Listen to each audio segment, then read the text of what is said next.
पुनर्जन्म ऐसी एक चीज है जिसको हिंदू धर्म में ज्यादातर लोग मानते हैं।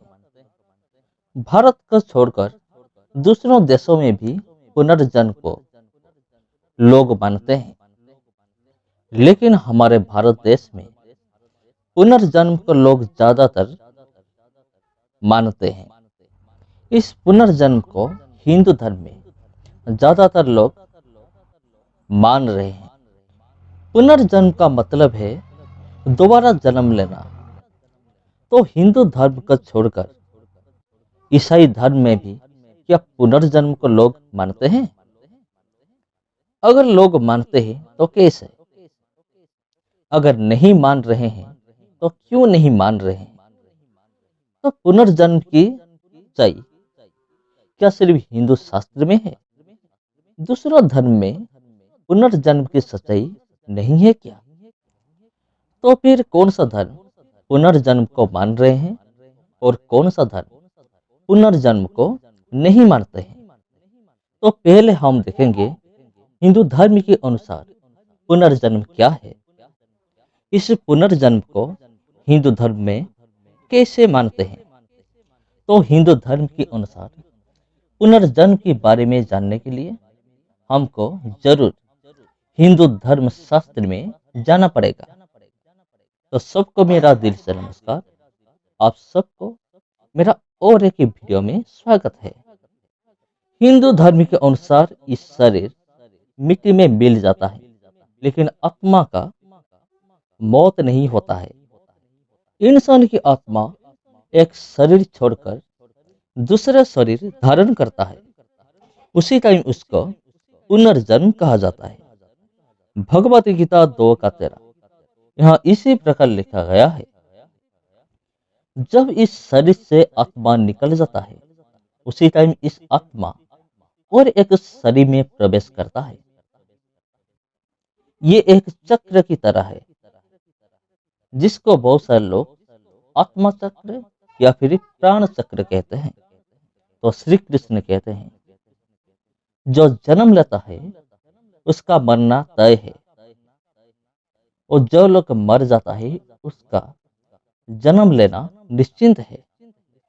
इस बात का श्री कृष्ण ने अर्जुन को युद्ध क्षेत्र में कहा था।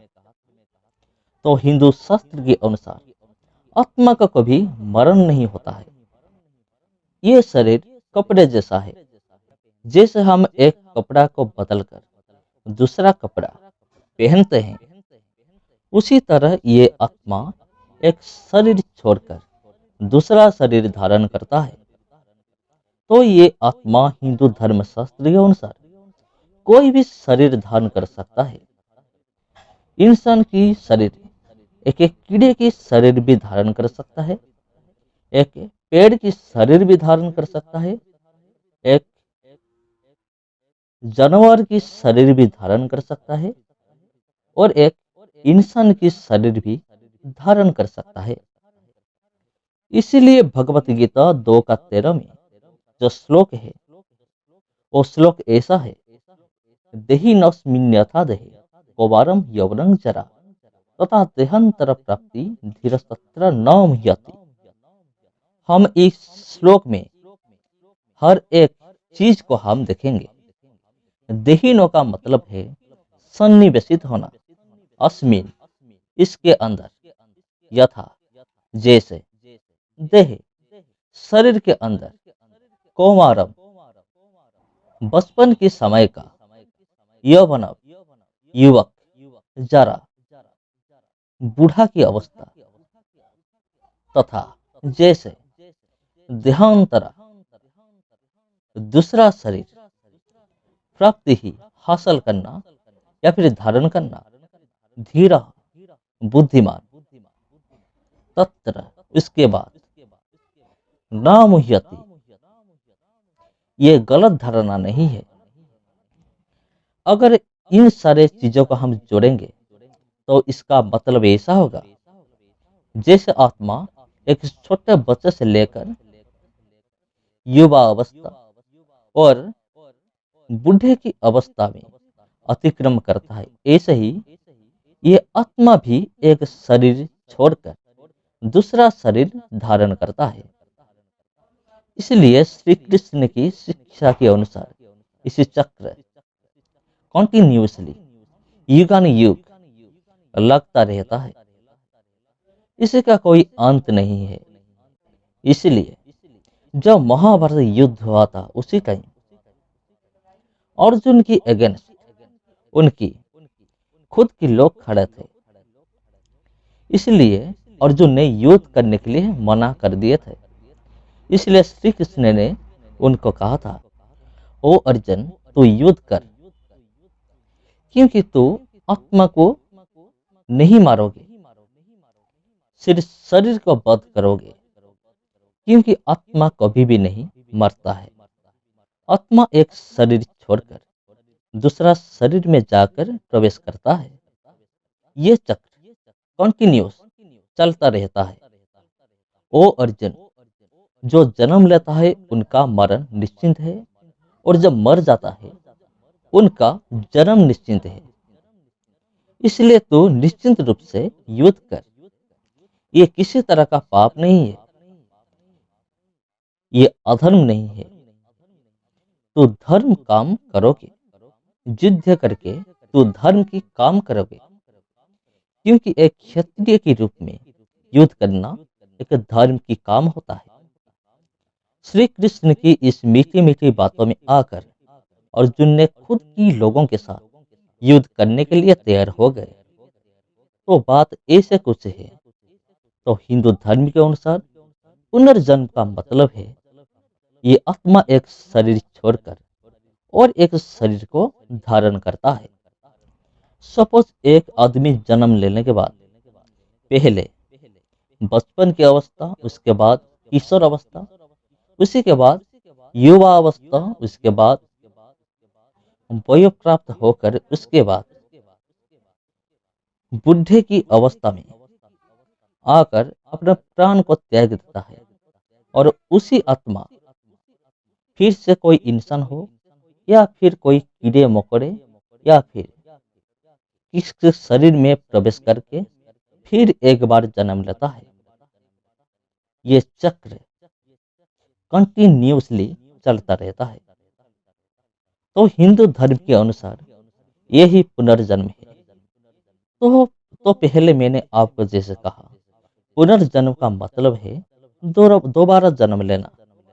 तो इंसानी की आत्मा इसी तरह से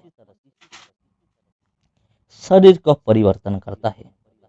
जैसे एक रोज अपनी जिंदगी में कपड़े को परिवर्तन करता है, इसी तरह ये बात हिंदू धर्म शास्त्र में भी लिखा गया है।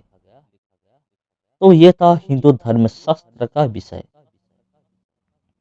तो ईसाई धर्म में पुनर्जन्म क्या है वो भी हमको जानना पड़ेगा, क्योंकि ये एक विश्वासी या फिर अविश्वासी के लिए बहुत जरूरी है। तो चलिए हम देखेंगे। तो बाइबल में भी पुनर्जन्म के बारे में लिखा गया है, लेकिन हिंदू धर्म शास्त्र में जैसे लिखा गया है ऐसा नहीं है।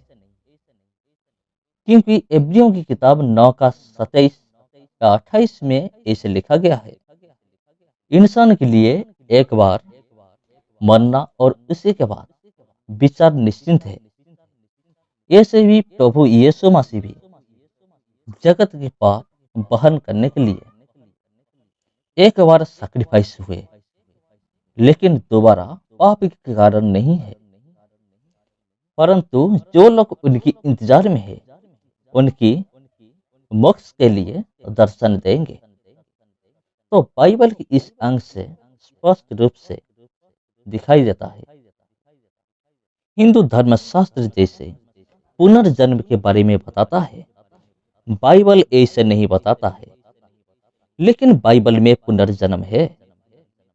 उसी को जानने के लिए हमें प्रभु यीशु मसीह की जिंदगी में एक इंसिडेंट को लेकर बातचीत करना पड़ेगा। फिर उसे की बीच निकोदिमस के नाम का एक व्यक्ति थे, जो यहूदियों की एक नेता थे। एक बार रात के समय इस निकोदिमस प्रभु यीशु के पास आए और यीशु को कहा, आप परमेश्वर से आया हुआ गुरु है। ये हमें अच्छी तरह से पता है, क्योंकि आप जो कुछ भी चमत्कार कर रहे हैं, अगर परमेश्वर साथ ना होंगे तो कोई भी ऐसे चमत्कार नहीं कर सकता। प्रभु यीशु मसीह निकोदेमस की इन सारे बात सुनने के बाद कहा, सच सच मैं तुमको बोलता हूँ, दोबारा जन्म ना होने से कोई भी परमेश्वर के राज नहीं देख सकता।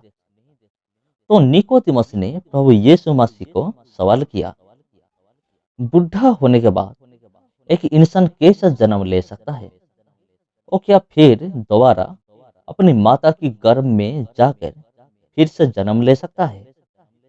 निकोदेमस की इस सवाल का सुनने के बाद प्रभु यीशु मसीह ने उत्तर दिया, सच सच मैं तुमको कह रहा हूँ, जल और आत्मा से अगर कोई जन्म नहीं लेगा तो वो परमेश्वर के राज्य में प्रवेश नहीं कर पाएगा। यह था बाइबल के अनुसार पुनर्जन्म। तो परमेश्वर के राज्य में प्रवेश करने के लिए इंसान को जल और आत्मा दोनों चीजों से जन्म लेना पड़ेगा। एक है जल के द्वारा बपतिस्मा लेना और दूसरा है प्रभु यीशु मसीह को अपनी उद्धारकर्ता रूप में अपने हृदय में विश्वास करना। तो ये है पुनर्जन्म। तो उद्धार पाने के लिए प्रभु यीशु मसीह की अपनी